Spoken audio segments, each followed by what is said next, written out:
audience is convened pursuant to Article 168 of the Constitution to receive a report of the tribunal appointed by Your Excellency's predecessor in office on the recommendation of the Judicial Service Commission.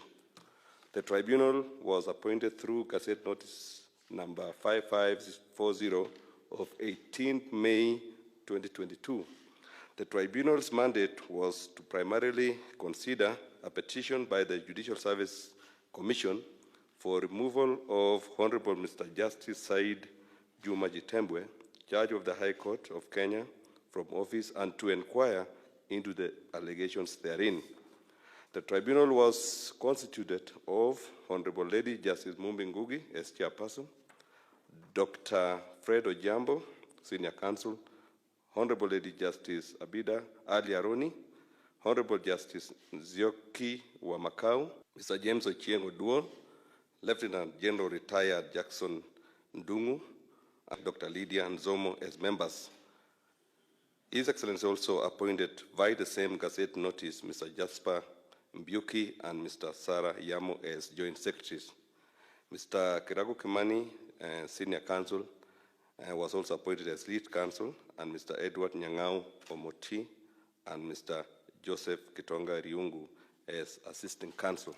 In discharge of its functions, the tribunal was required to prepare and submit a report and its recommendations thereon expeditiously and exercise all the powers conferred upon it by law for the proper execution of its mandate. Your Excellency, the tribunal, having discharged its high mandate, permit me, Your Excellency, to invite the chairperson of the tribunal, the Honorable Lady Justice Mumbi, to highlight the findings of the tribunal and thereafter present the report of the tribunal to Your Excellency, the President. Lady Justice Mumbi Ngugi. Karibu. The tribunal has carried out and completed its inquiry into the allegations against Honorable Mr. Justice Said Juma Chitembwe, as outlined in the petition to His Excellency, the former President. Having considered the allegations as framed in the list of allegations and summary of evidence dated 28 June 2022, in light of the totality of the evidence standard, the Constitution and applicable law, the tribunal makes the following findings. On allegation 1 and 6 in their list of allegations, the tribunal finds that the judge knew Honorable Sonko, had a relationship with him through marriage, and had ongoing dealings with him over the sale of title number Kwale Galu Kinondo 779 during the pendency of the consolidated petitions, which facts presented reasonable circumstances for the judge to disclose the same to the Honorable Chief Justice, colleague judges on the bench, and parties in the consolidated petitions, and to recuse himself from sitting on the consolidated petitions. I should mention here, Your Excellency, that the consolidated petitions related to the impeachment of Honorable Sonko as Governor of Nairobi County. The second point we found is that these facts and circumstances and the failure to disclose the same to the Chief Justice, colleague judges, and the parties to the consolidated petitions amounted to breach of Articles 10, 75, and 232 of the Constitution and Regulations 9, 19, 20, and 21 of the Judicial Service Code of Conduct and Ethics, Regulations 2020 by the judge. His conduct further undermined the constitutional principles of fair hearing, equality before the law, the right to equal protection and benefit of the law without bias or prejudice guaranteed under Article 51 of the Constitution and ring-fenced under Article 25C thereof. The tribunal finds that the contravention of Articles 10, 75, and 232 of the Constitution and Regulations 9, 19, 20, and 21 of the Code of Conduct and Ethics by the judge amounted to gross misconduct or misbehavior. Allegation 2. The tribunal finds that the judge offered legal advice to Honorable Sonko on the possible grounds of appeal against the High Court judgment on the consolidated petitions, which conduct amounted to breach of Articles 10, 73, 2B, 75C of the Constitution and Regulations 11.3A and B, 17.3, 20, 21, and 30 of the Code of Conduct and Ethics. The tribunal finds that the breach by the judge of these constitutional provisions and the Code of Conduct regulations amount to gross misconduct and misbehavior under Article 168(1)(e) of the Constitution. On allegation 3, the tribunal finds that the judge acquired a proprietary interest in property, the subject matter of his decision in Malindi Succession Cause number 97 of 2015 in the matter of the estate of Peter Warner, deceased, being title number Kwale Galu Kinondo 779, held on his behalf by Mr. Amana Saidi Jirani.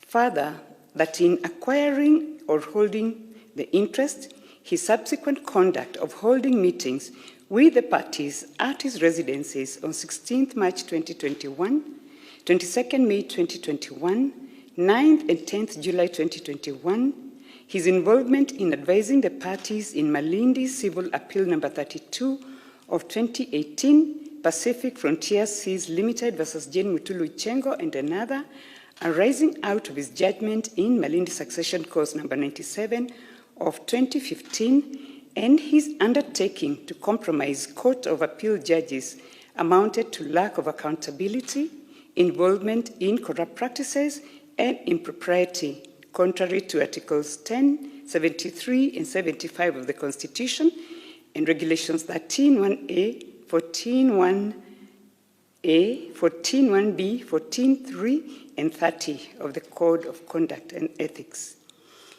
The stated breaches of the Constitution and the Code of Conduct and Ethics by the judge amount to gross misconduct and misbehavior under Article 168(1)(e) of the Constitution. On allegation 4 and 5, the tribunal finds that the actions of the judge in advising parties on the withdrawal of Malindi Civil Appeal number 32 of 2018 and advising on the probable points of appeal from the consolidated petitions, matters in which he had presided amounted to subversion of justice, lack of professionalism and conduct unbecoming of a judge, contrary to Article 73, 75C of the Constitution, and Regulations 15, 16A and B, and C, 17.3 and 18 of the Code of Conduct and Ethics. The above stated breaches of the Constitution and the Code of Conduct and Ethics by the judge amount to gross misconduct and misbehavior under Article 168(1)(e) of the Constitution. Your Excellency, having made those findings with regard to the 6 allegations against the judge, and having considered all the evidence and following the tribunal's findings that allegations 1, 2, 3, 4, 5, and 6 have been proved, we unanimously find that the judge's conduct was in breach of the Judicial Service Code of Conduct and Ethics, Regulations 2020, amounted to gross misconduct, contrary to 168(1)(b) and E of the Constitution, and in accordance with Article 168(7)(b) of the Constitution, we therefore recommend to Your Excellency that the Honorable Mr. Justice Said Juma Chitembwe be removed from the office of Judge of the High Court. We now have the honor, Excellency, to submit our report to you, and we thank you for the honor that has been bestowed on us as a tribunal. Thank you. The more responsibility we have, the more power we exercise.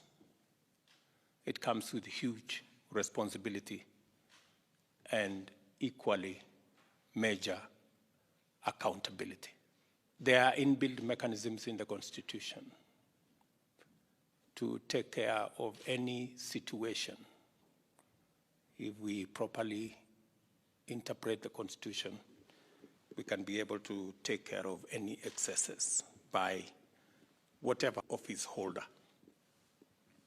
And therefore, for us to be a country built on the firm foundation of the rule of law, we must always keep to that narrow path of the rule of law and avoid extra-constitutional, extra-legal means of dealing with one another. It points clearly and squarely that if any arm of government, including the hallowed judiciary, go beyond the law, go beyond the Constitution, there is a mechanism for necessary corrective measures that can be done. It is therefore absolutely not necessary to lynch any public officer in the court of public opinion or in any other place. If we have issues with anybody in whatever office, we just need to follow the law, we just need to stick to the Constitution, and we can sort out whatever issues that we have with whatever public officer that we believe is not acting in accordance with the mandate or the Constitution or the law, for that matter. So again, this is yet another step as a country that we are building on the firm foundation of the rule of law,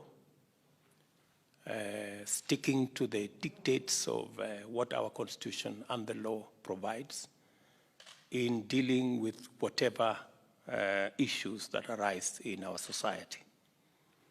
And again, let me congratulate the tribunal for discharging this heavy responsibility in a timely manner.